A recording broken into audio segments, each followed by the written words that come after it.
let's just start off from the very beginning, and that there's a call. There's a call today. I mean, in your capacity as a medical doctor and as well as a journalist responsible for putting out information. But where are we right now, where there's a call for more intense and more graphic information about the dangers of smoking? It's as basic as that, but there seems to be a heightened call today. Not there seems to be. There is a heightened call for that. What is this all about, and where is it coming from? Okay. So the Ministry of Health, through the Tobacco Control Board, is tasked with, the regulations and everything around tobacco and tobacco use in the country. So about, I think it was 2 weeks ago, they put out a call for public participation on graphic health warnings that are supposed to be used on tobacco products. So the public participations have been happening across the country. I've attended one so far, that was in Mombasa, but there have been several in Kisumu, Nyeri, Embu, and they've been quite robust engagement from the public. And the public here is from the farmers, some of the students, users of tobacco, mainly people who smoke, the bar owners, these are the people who mainly sell the tobacco products, and obviously the government through the Ministry of Health Tobacco Control Board have been part of that public participation. Generally, the conversation is to discuss what kind of graphic health warnings should be put on tobacco products. So if you are to buy a pack of cigarettes today, you'll find a certain graphic warning that is on the label to deter. Actually, the main purpose is to deter users of cigarettes from buying. So the whole idea around it, and it's not only in Kenya, but it's a global thing, is that if I see a graphic image, say bad lungs, for example, from tobacco smoking, it will make me stop buying that because I'm scared that my lungs may go that route. So it's one of the many strategies to help or to stop smoking. And this is what's it called? This is guided by some of the UN and WHO recommendations. And from the UN, there are 3 that because of the use of tobacco and what we know the harms of tobacco. In medical school, I remember we said, when people smoke cigarette, it affects every part of the body, probably just apart from the hair. So it can affect literally any part of the body. So because of the studies and science research that has shown that smoking is bad for health, the UN recommended three ways of, curbing the smoking menace. One of them is to prevent people from smoking, help people to stop smoking, but key is that for those who are unwilling or unable to stop smoking, then they should be given alternatives, and which is where the concept of harm reduction strategies come in place. Okay. Kenya is a signatory to what we call the Framework Convention of Tobacco Control by the WHO, which also recognizes harm reduction as one of the ways of, helping people who've been smoking. And you remember, I think it was in 2020 or 2021, where we had the issue of Velo, the nicotine pouches that, the Ministry of Health banned from being used. That's one of the strategies of, helping the people who are unable or unwilling. And the reason why people are either unable or unwilling is because nicotine is highly addictive, and it's what people are looking for when they are smoking cigarette. So when they are smoking, however many they do, it's because they are looking for that high that comes from nicotine. Yet we know that the most dangerous part of smoking is from the combustion. Science says that you have more than 6,000, 7,000 chemicals that are released when a cigarette is burnt. The combustion part of it. One of it is tar, and that's why when you see the lungs of smokers or and unfortunately this one you'll see when somebody has died, they're black because of the tar. So you can imagine burning something in a chimney. So that's what happened. And out of this, there are like 100 or what are called either harmful or potentially harmful chemicals from this smoking. Okay. So what science has moved to is, because we know that it is the combustion that is harmful to the smokers, can we then get the nicotine, which is the addictive part, and give the smokers? And these are for people who are either unwilling or unable, not for new users. Can you give them the nicotine in, certain strengths, kama tu dawa, like medicine, and help them, through the process of being able to stop smoking? Okay. And so that's now the conversation. But unfortunately, our laws in Kenya have not moved in tandem with what the science and the research has shown, because we're still working with a 2007 law on tobacco control. Let's look at, so that's the overview of essentially what this conversation is now is birthing. But let's take a step back to one of the things that you mentioned. I think it is fundamental in this messaging. You talked about the packaging. Already, if we look at some of the packaging today, there's already a graphic. I mean, it's very clear to you what would happen if you, and the messaging is bold, it is there. What's wrong with that packaging the way it is, and would it need to be more graphic for anybody to get the point? So the Tobacco Control Act gives certain messages that are supposed to be accompanied by graphic health warning. So it's supposed to be both text and graphic, an image. So, for example, one of them is, tobacco smoking causes infertility. So you're supposed to get an image that aligns with the issue of infertility. Tobacco smoking harms the people around you. So you're supposed to get an image that shows how it has harmed the people around you. Tobacco smoking affects an unborn baby. So you're supposed to get an image. So it's supposed to be the text in line with the graphic image. And that's what now is supposed to be in the packaging. And then it's supposed to be both in English and Kiswahili. Okay. And then the regulations here is supposed to be at the front, it should be 30% of the package, and at the back, 50% of the package. There's not much of a package left there, is there, Dr.? Exactly. Little package. Exactly. So that's why now they call for public participation and this conversation. So you can imagine the packages themselves are probably more or less almost the size of a phone, of a smartphone. Let me call it a smartphone because people have different phones. It's more or less like that. But the alternatives, the less harmful alternatives, if you're talking about nicotine pouches, they're small. They are almost, I don't know, but they're really small things that you can even put in your pocket. So if you're to apply the same rules that you're doing on a package on these small ones, then you'll not even know what product it is, because everything has been covered by your graphic health warning and the text warning. The other thing is, what you're saying, science has moved, and we know there are lesser harmful options that will help smokers. But then our warnings are still the same. We want to say, tobacco smoking kills. Yet, this nicotine pouch, for example, is not a smoked product. It's a smokeless product.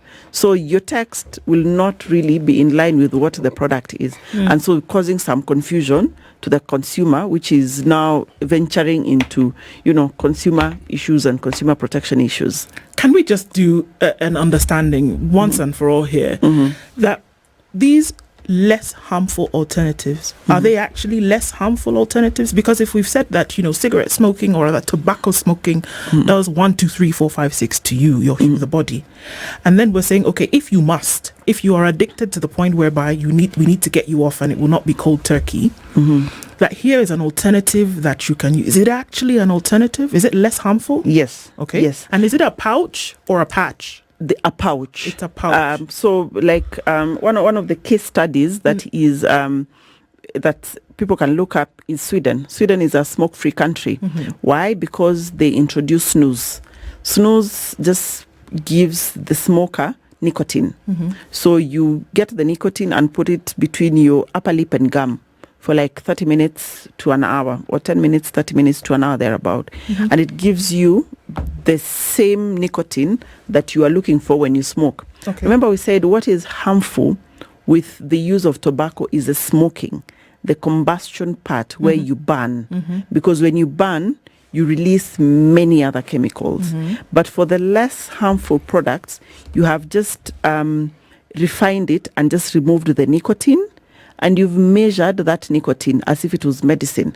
So you know you're either getting 3 milligrams of nicotine, for example, or 6 milligrams of nicotine. So you actually know and you're able to monitor. And we have people here in Kenya, when Velo was here, people actually went to use that one. And over time, they actually stopped smoking because it's given you the nicotine, and you're able to graduate down the dose of nicotine up to the point where you've ceased smoking. Because as I said, cold turkey most of the time does not work, where you like, now today I've stopped smoking. It does not work for most people. And for me, how I look at it is the same way we have methadone clinics across the country for people who've been addicted to heroin. They have methadone clinics where if you're addicted, you're not able to stop, you actually, under the supervision of a healthcare provider, you're given methadone and you're graduated down up to a point where you are no longer dependent on heroin. So it could be the same thing that we borrow for people who are smoking. Because in this country, we have about 8,000, 9,000 people that we lose every year due to smoking. So if we are able to help people who are already addicted and give them a way of stopping or using less harmful ways, then it would help. Two, people who smoke, say they're smoking in the household, they're affecting their families, they're affecting their children, they're affecting pregnant women if they're in the household. But if they have other alternatives and they use this one, then it means they are the only ones who are getting that nicotine, and everyone around them is safe. What I'm trying to think, because it's interesting, because even questions here that folks are asking, that what kind of graphic would be adequate to deter or dissuade anyone? Because okay, obviously I'm talking to a medical doctor, and then CT here having worked, when we saw the photos from HIV, in the very first instance, when those pictures were being used as communication, and you saw them the first time, if you would be a virgin for the rest of your life. It deterred the images worked like that. So are we saying that they must be that graphic? Because if you're talking about 8,000 for how long did they work? Exactly. That's where I was going. That's where I was going with that question, because it can be graphic and I can look at it for a minute, but okay, maybe in a day, 3 days, a week, I'm going to say, okay, it was a gross picture, but in the situation in which I'm going to go. How graphic can an image be in order for it to actually dissuade anybody from the next action? So in the public participation exercises that have been there, because the users have been part of the participation, for them, no matter the degree of graphicness Yes. It doesn't matter. They will still buy. They'll still use, because it's not about the graphic nature, but it's because they are already addicted. So they have to treat that addiction. So from the smoker's perspective, the images do not deter them. So maybe what it would do is to deter the people new users. So it may work for new users, but for the current users, which is where really the conversation is, and that's the people you want to reduce from getting harm, it does not deter them, because you're saying it doesn't matter. And then the other thing that we found out from the public participation is, while it is illegal in Kenya to sell single sticks, in the villages it's happening, and people are actually sending children. It is illegal. But people sell all the time. Exactly. No, it's not just in the villages, even in town. Even in kiosks.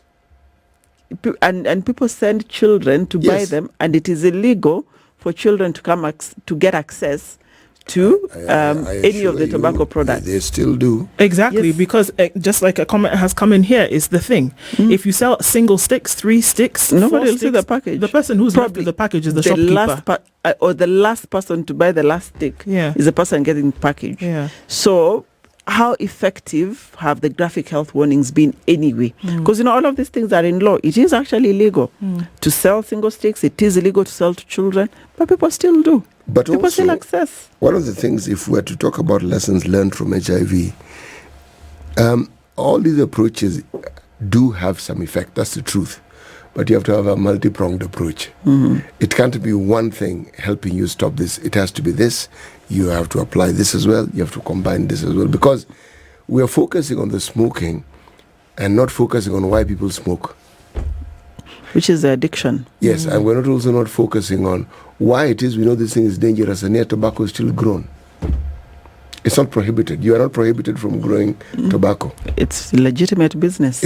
Precisely. It's a very legitimate business. So essentially the government licenses this particular product, which the consumption of, we know the results of. So the conversation is a much larger conversation. But let's talk about the point at which one is initiated into smoking. Are there alternatives that somebody can be initiated into? Because, for instance, people have had discussions around cannabis sativa, otherwise known as bangi. Okay? There are countries who have legalized it, but they have legalized it and said within a certain yes, exactly. Now, is there research to actually indicate whether that has been more helpful or it hasn't? See, there are certain human traits and habits and inclinations that over time you realize it's not a battle you're going to win. It's a battle you have to keep fighting. Because if people don't smoke, they'll find some other form of addiction. So if your focus is cigarette and smoking, then you have to be constantly innovative.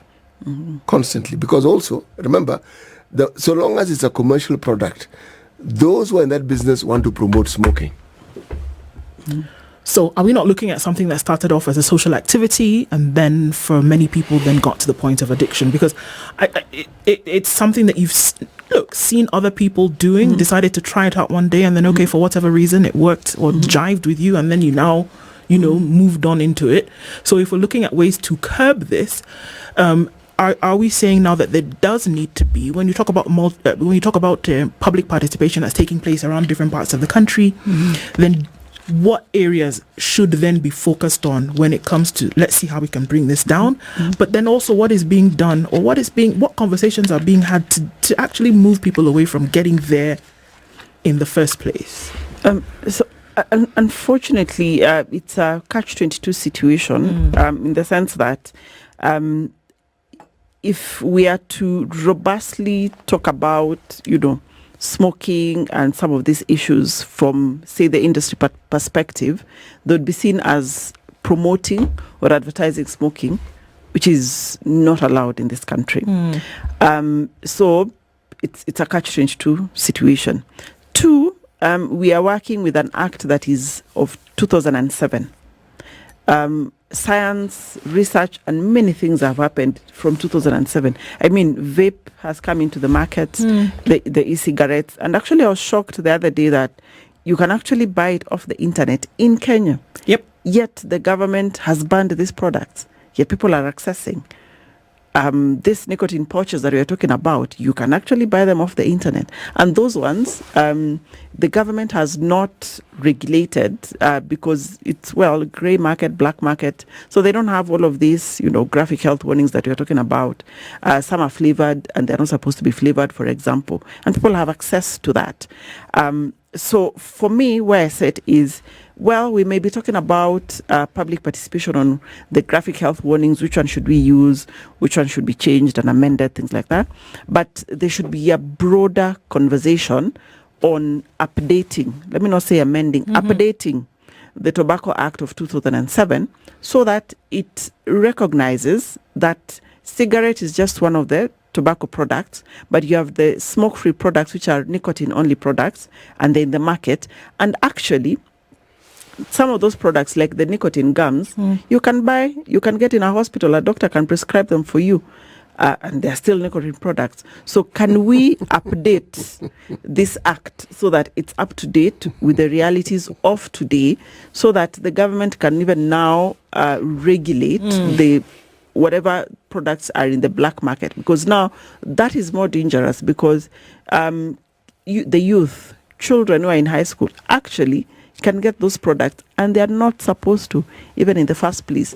And when you're talking about prevention of smoking and, tobacco use, yet children have access to some of these products, then we are actually not doing anything much. We are focusing on, I don't know, a red herring, yet there's a much bigger problem, deeper issue brewing down here.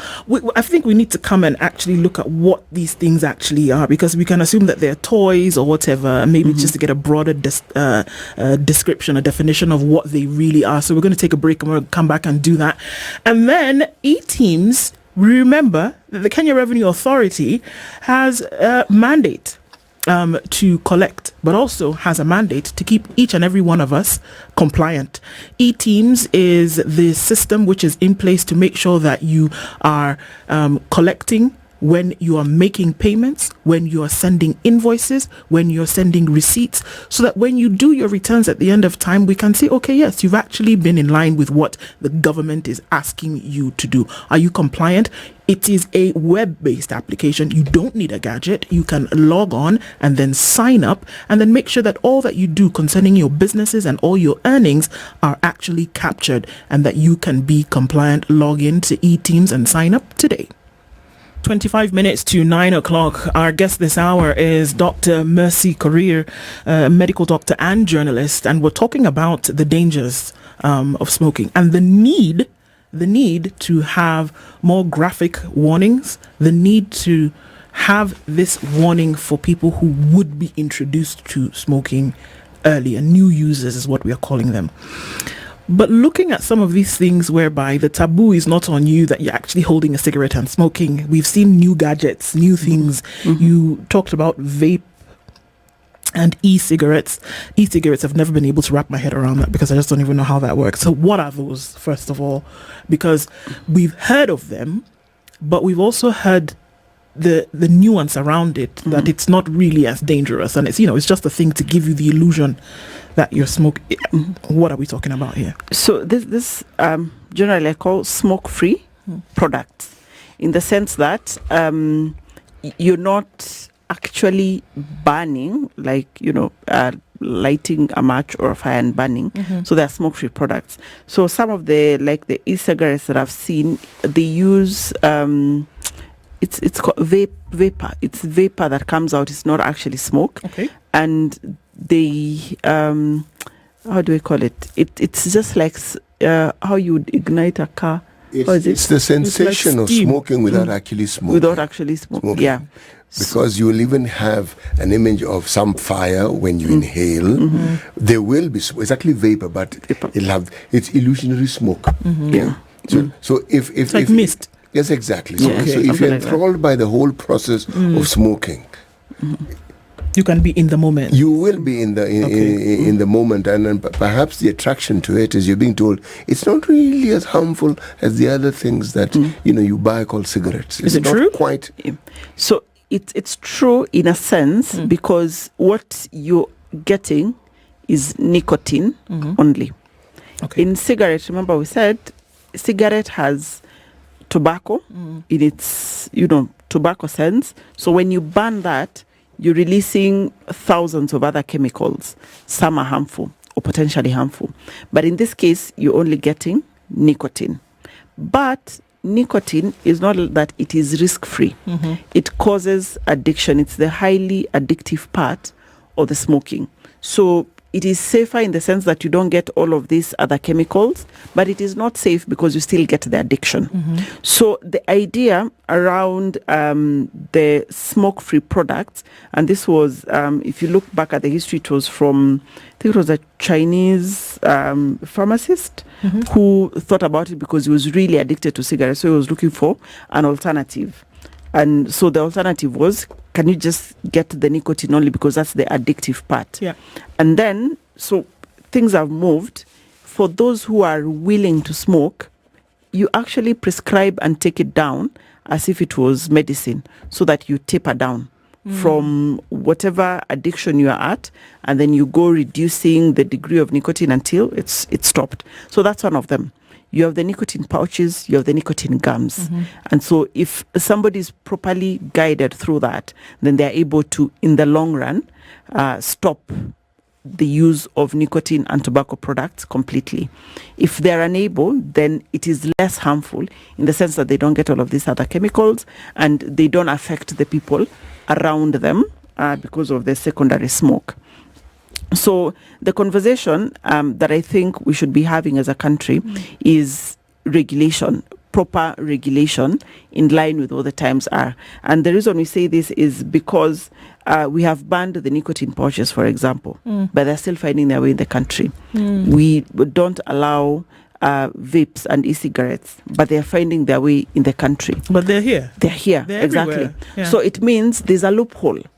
And some of these things, like what I was saying, they're flavored. They're not supposed to be flavored, because if they're flavored, then the young people who are not users then would use. Your child will come and they are smelling a candy. You think they've eaten some sweet somewhere, yet they are vaping. So there needs to be proper regulation so that the manufacturers and the industry players are able to control their products, so that if I'm a manufacturer, for example, and you as a regulator find my product, being sold to underage children, then you're able to come for me and ask, why are your products being accessed by the underage children? But as it is, we are focusing on smoking, cigarette, and letting these other ones pass through.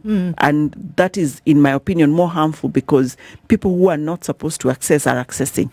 They're only supposed to be accessed by the people who are already addicted, because you want to help with the addiction. Secondly, we probably need to see smoking as a disease. It's an addiction. The same way when somebody is addicted to alcohol, we treat it as a disease, so that we are able to have, measures and mechanisms around it that would help people go through that. We've done that successfully in heroin, or we are doing that with heroin, which is also highly addictive. Why can't we borrow it into the issue of tobacco smoking, so that, the smokers around Kenya are able to get alternatives that would help them? Then 3 is to look at this graphic health warnings that we are talking about, not to apply the same blanket, warnings on even these products that science has shown they are less harmful. So, for example, if you get a nicotine pouch and you put an image of somebody who's smoking, you're not giving out the right message, because this is a smokeless product or a smoke-free product. Yeah. So, sorry, go ahead. No, please. So does it need to, I don't even want to say that it needs to change, because we're saying that there is no graphic messaging for these alternatives. So None yet. So does there need to then be an introduction? Because, and can you give graphic messaging for an alternative to smoking, which is illegal in the country, but then we're still trying to regulate it somehow? How do we do that?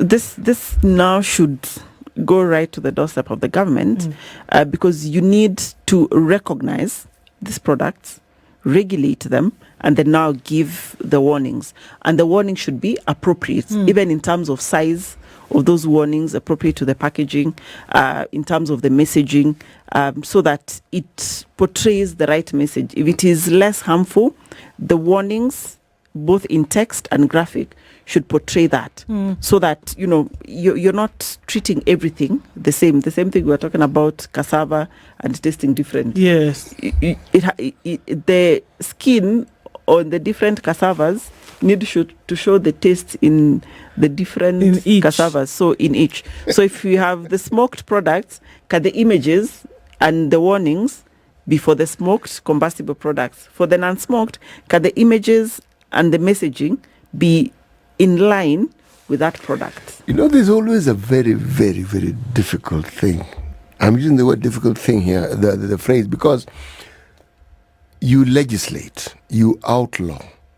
But the very thing you're outlawing is something people want to engage in or with.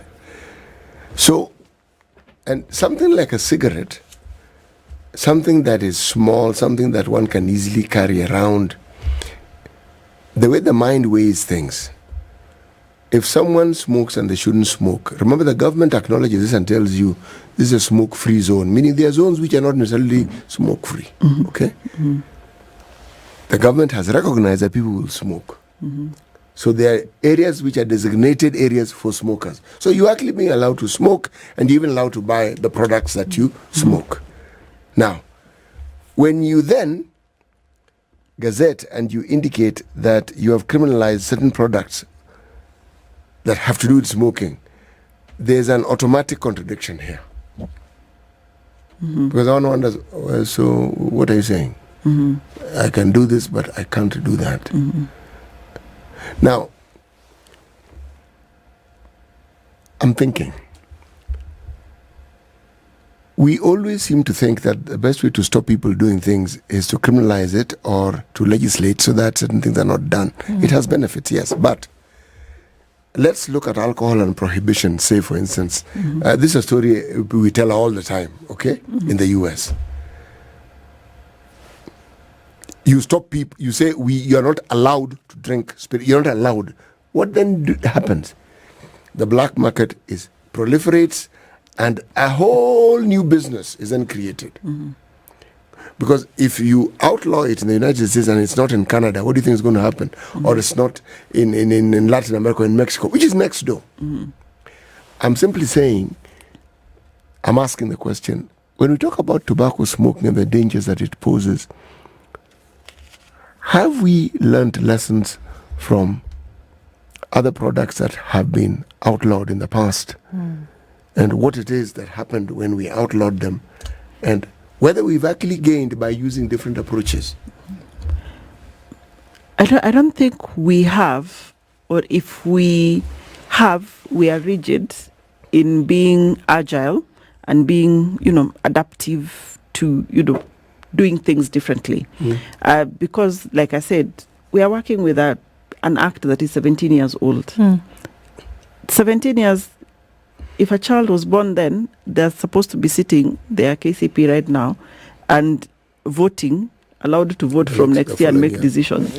But the act is still 2007. What does that tell you? We are either slow or, our cogs are not moving as fast as they're supposed to. We actually don't think this thing is very serious. This is really the whole point. Yeah. So in those 17 years, it means things have come.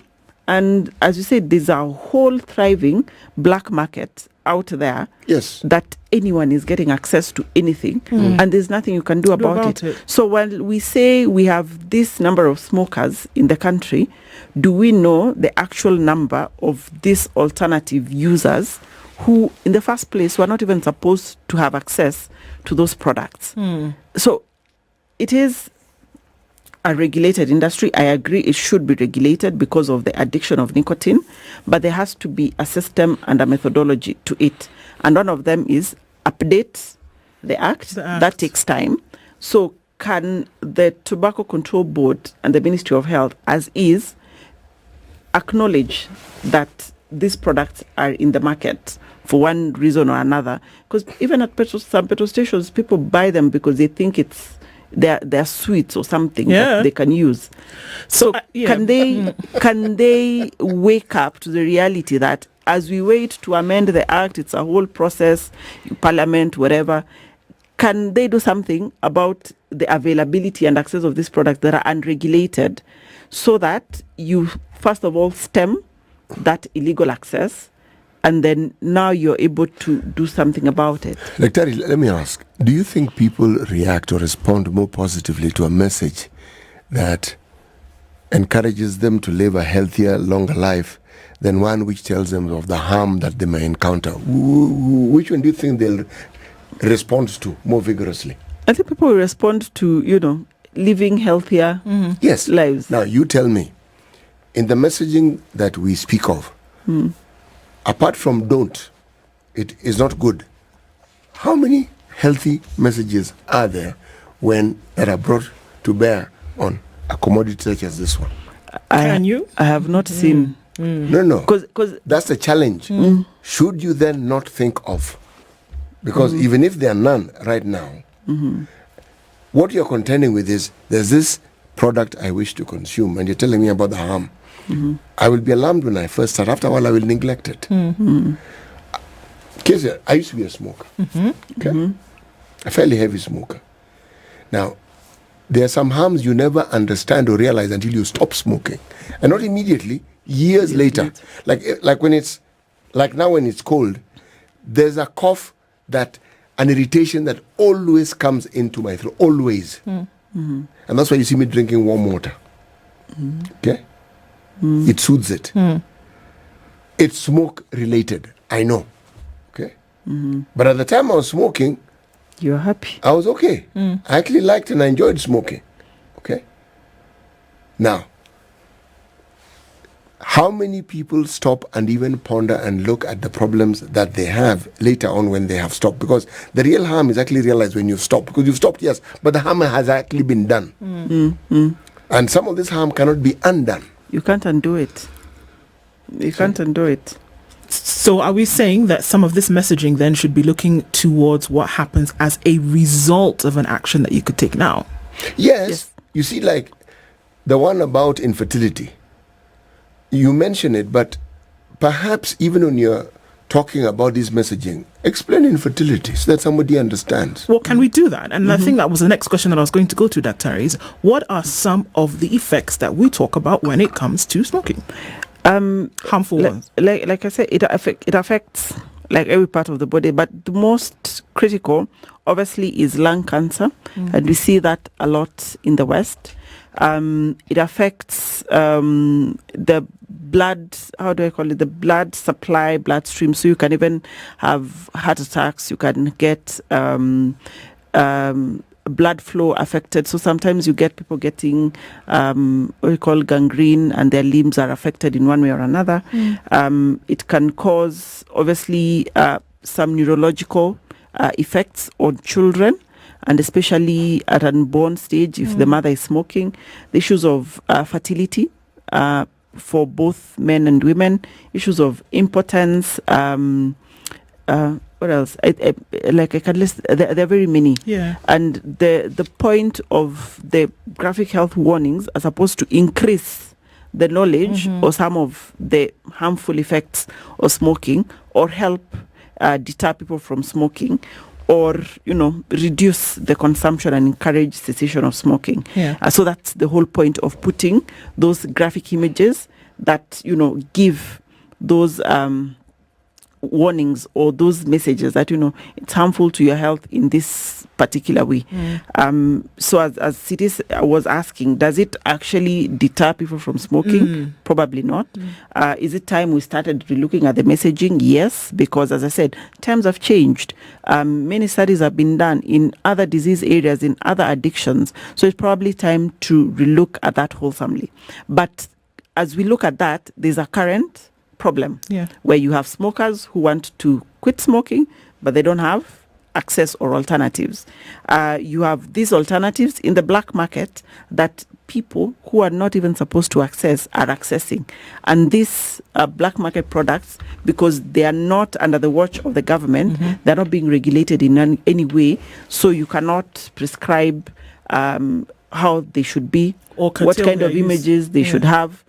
We don't even know if those products actually have nicotine as indicated, because who has looked at it? Can I ask a question about the nicotine then, Dr. Because this is another one that's popping up this morning, is that these alternatives, they are said to have nicotine. Is nicotine in these high doses that we're talking about, or in whatever dose, is it harmful? In the sense that it causes addiction. But is it harmful to the body? It might have some neurological effects. Okay. Yeah, I think that's the one I've known. But in regards to these other causes, these other harms that we're talking about, lung cancer, for example, oral cancer, heart disease and things like that, it is less, or rather, there's been no evidence to link it directly with those kind of effects. Like in the early days of anti-smoking campaigns, they used to mention tar. I never hear the mention of tar anymore.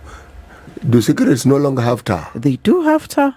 They do have tar. That's the one that would now affect, blacken and darken your lungs. Exactly, and you'll have difficulties in breathing. Interfere with your respiratory system. It's probably why you still have that cough when when it's cold because of the tar. Like what I was saying, if you ever looked up a chimney, it is black. So that is like the respiratory system of a smoker. That's how it looks like. So obviously, it affects how your breathing system would work, or the mechanism, because there's a way it cleans itself up, there's a way it replenishes itself, so that would be affected by the tar because it's coated, and those now cause long-term breathing and respiratory issues. Yeah. So what are we looking at then in terms of what should be the messaging?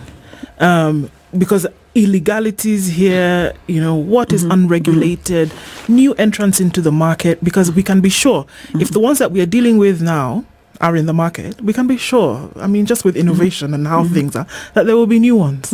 And if we're saying that it's unregulated, but they still find their way in, it's illegal, but they still find their way in, what should the messaging be to those who create regulation and those who should abide by the regulation?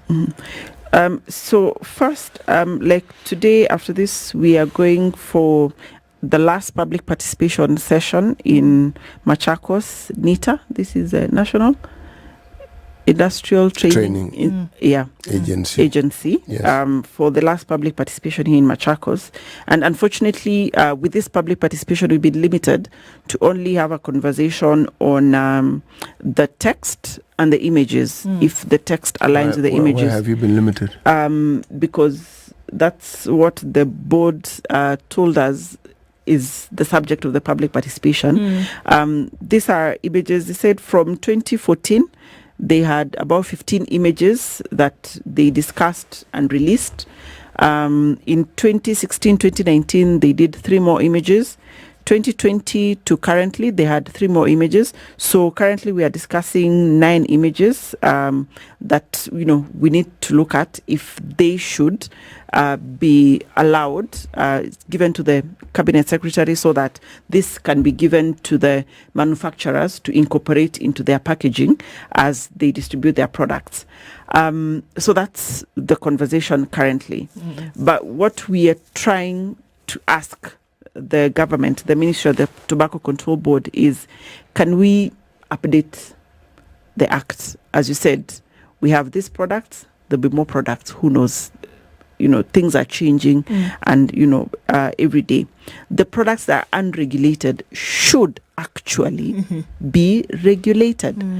Even from a tax perspective, the government is losing a lot because they're coming into the black market. So this would be products that are highly taxed for whatever reason, whatever taxes. They're missing out on that if we are to look at it from a commercial and a revenue point of view. So these products should be regulated so that they are not accessible to people who are not supposed to have access to them. That's, I think, one of the key things moving forward, apart from discussing, let's have this image, let's remove this image, let's update this image. There should be a bigger conversation on the issue of tobacco, because if we don't, just like the HIV issue that we're seeing currently, the youth are the ones recording the highest number of new infections. Yes. They'd be the same ones recording the highest number of new addicts into the nicotine fold, which is what we are trying to stop, or which should be what the government is looking at. But now we are focusing on, the smokers, the old people have access, and you're forgetting there's a whole group that lives on the internet and has access to anything and everything. And are more inclined towards risky behavior. Exactly. So we need to be up to date with what is happening. With this realization, even as we wind down on this conversation, Dr. Harry, with this realization that there is a whole group, like you're saying, residing on the internet, but these realities then are, there's a shining light on them. There is. What should now be the impetus should be now, let's deal with that as well. Is it possible to have, like an octopus, hands on these different areas and actually make sure that these things are regulated? Is it? Definitely. I mean, that's why the government has many agencies, many, people to deal with many things. And if your mandate, for example, is on tobacco control, can you look at it and, work on it because that's your mandate. You cannot be working, say, on HIV, yet your focus and mandate is on tobacco. So I think it's a wake-up call for government, for the industry players, and everyone who's involved, even the medics like myself, to start having that conversation. We do tobacco, maybe next we'll go to marijuana, bangi, like City was talking about, because that's also another big menace that we're like, no, we are banned in this country, we cannot have those conversations. I think we need to have those conversations if we are to safeguard our youth and people who should not have access to any of these products. Dr. Mercy Korir, medical doctor and journalist, is always a pleasure, and thank you for shining the light on very important issues and having these conversations. And I mean, you're going around the country making sure some of these conversations are had front and center where they're important. Yeah, definitely. It's always great to have you in the room, and hopefully we can have another conversation like this, because we need to keep these conversations alive. Thank you very much for being here, and see you again soon, sooner rather than later, Tafadhali. Amen to that. All right. Coming to the top of the hour, we'll have a conversation about what's happening on the bigger picture around the country as well, in terms of taxes. What's happening there next? Talk at 9. Good morning, 9 a.m.